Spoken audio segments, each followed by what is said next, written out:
Sebelum melanjutkan, jangan lupa subscribe dulu, terima kasih. Bab 315, dia resmi bukan lagi seorang Seng. Mendengar ini, Seng Minghui terjatuh ke tanah. Kakek Seng meliriknya dan berkata, tidak terlambat bagimu untuk berlutut setelah kita sampai di rumah. Kakak tertua, berpakaianlah dan segera kembali ke rumah Seng. Kita akan menyelesaikan semua masalah ini malam ini. Seng Minghui merasa seperti tersambar petir saat mendengarnya. Karena dia punya firasat bahwa kakek Seng tidak akan memaafkannya dengan mudah kali ini. Tak lama kemudian, kakek Seng kembali ke rumah Seng bersama kakak tertua dan Seng Minghui. Keluarga Seng yang lain telah menerima berita itu dan bergegas kembali.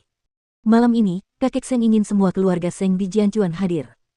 Dapat dilihat bahwa masalah ini sangat serius. Seng Minghui berlutut di aula.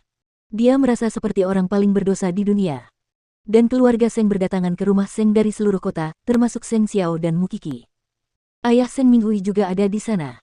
Namun, ia tidak pernah mampu mengendalikan putrinya. Jadi, ia membiarkannya begitu saja. Bagaimanapun, ia masih memiliki seorang putra. Jadi, dia tidak merasa aneh melihat Seng Minghui berlutut di aula. Sekarang, dia hanya menatapnya dengan dingin.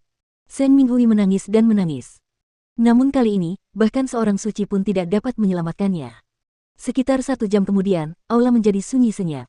Semua orang fokus pada Seng Minghui. Kakak tertua, keluarlah. Kakak tertua menghela napas dan mendekati Seng Minghui, menghadap kakek Seng.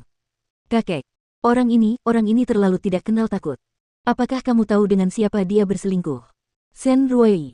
Seng Xiao masih lajang, jadi aku tidak terlalu mempermasalahkannya.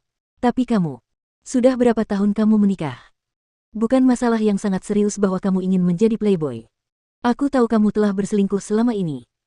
Tetapi mengapa kamu begitu tidak punya otak sehingga kamu bahkan tidak menyadari bahwa kamu sedang dimanfaatkan oleh sepupumu yang lebih muda? Apakah kamu tahu mengapa Sen Ruoi memilihmu? Karena dia tahu kamu adalah sasaran empuk. Kejadian ini akan menjadi pengingat yang baik bagimu bahwa kamu tidak boleh melakukan hal yang salah kepada istrimu. Jika kamu mengulangi hal yang sama lagi, jangan biarkan aku melihatmu lagi. Aku tidak mampu kehilangan mukaku lagi. Ini adalah pertama kalinya kakek Seng berbicara tentang kehidupan pribadinya. Itu berarti dia tidak bisa lagi menoleransi tindakannya. Jadi, kakak tertua hanya bisa menerima nasib malangnya. Ya, kakek. Pergilah sekarang karena kau sudah belajar dari kesalahanmu. Sekarang kita akan menghadapi masalah yang lebih besar. Kakek Seng menatap Seng Minghui. Kemudian, dia berjalan ke arahnya dan mengangkat dagunya. Apa yang kau pikirkan tentang mendapatkan seorang simpanan untuk sepupu tertuamu? Apa kau sudah gila? Atau, kau buta? Kakek Seng menepuk wajah Seng Minghui sambil bertanya. Bagaimana kau bisa melakukan itu? Mencari simpanan untuk sepupumu yang tertua. Mata Seng Minghui penuh ketakutan. Kau ingin menghubungi keluarga Liu. Dan kau bahkan ingin membocorkan informasi rahasia Huang Yao ke publik. Jika kita masih hidup di masa lalu, aku pasti sudah mencekikmu sampai mati. Kau beruntung hidup di masyarakat yang taat hukum. Seng Minghui, berapa banyak kesempatan yang telah kuberikan padamu. Sejak hari kau membawa seorang wanita kembali untuk Seng Xiao, aku tahu bahwa cara berpikirmu sangat aneh. Bisakah kau memberitahuku, apakah kau sedang disihir? Seng Minghui menangis terus-menerus. Dia tidak bisa mengendalikan dirinya. Dan keluarga Seng hanya menatapnya. Apakah aku tidak baik padamu? Aku bahkan ingin membiarkanmu memimpin Departemen Perencanaan. Tapi apa yang kau lakukan? Ketika kau melakukan ini, apakah kau pikir kau layak untuk menerima investasiku padamu selama bertahun-tahun? Seng Minghui menangis dalam diam. Dia memeluk erat kaki kakek Seng. Maafkan aku, kakek. Aku sangat menyesal. Ini semua karena Mukiki yang menentangku. Itulah sebabnya aku terpeleset sejenak. Itulah sebabnya aku melakukan kesalahan ini. Bukan karena dia menentangmu. Kamu hanya cemburu karena dia lebih baik darimu. Kakek Seng mengoreksinya. Seng Xiao menatap Seng Minghui dengan dingin dan meraih tangan Mukiki. Jarang sekali kakek Seng membuat pernyataan yang adil seperti itu. Bukan seperti itu, kakek. Bukan begitu. Aku melakukan ini demi keluarga Seng. Benarkah? Bahkan ketika kamu mencoba membocorkan informasi rahasia tentang Huang Yao ke publik. Seng Minghui tidak bisa membantah, jadi dia terus memeluk kaki kakek Seng. Kakek. Namun, kakek Seng menepis tangannya. Saya bukan kakekmu. Saya tidak mengajari cucu-cucu saya untuk mengkhianati sepupu tertuanya, mengkhianati orang-orang yang dicintainya.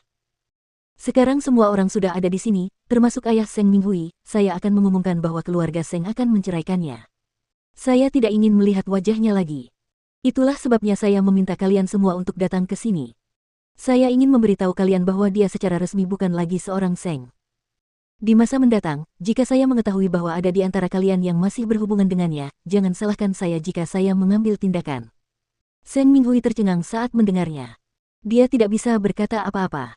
Karena dia tahu bahwa memohon maaf tidak ada gunanya lagi. Jadi, dia berbalik dan menatap Mu Qi dengan marah. Mu Qi, apakah itu kamu? Kamu yang memberitahu kakek, kan? Pelayan, kemasi barang-barang orang ini sekarang dan suruh dia keluar malam ini. Selain pakaiannya, dia tidak diperbolehkan membawa apapun keluar dari Seng Mansion, bahkan sehelai kain pun. Baik, Tuan.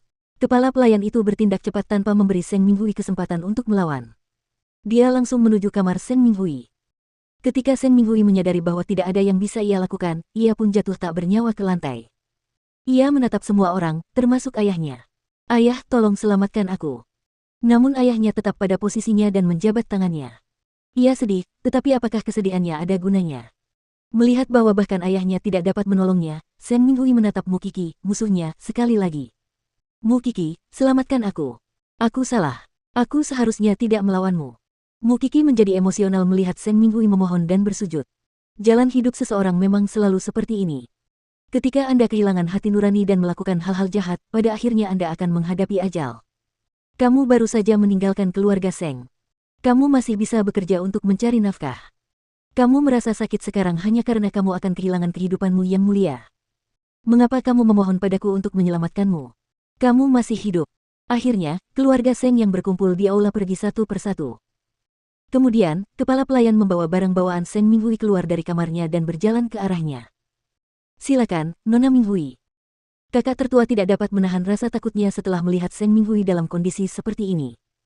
Toleransi kakek Seng telah mencapai batasnya.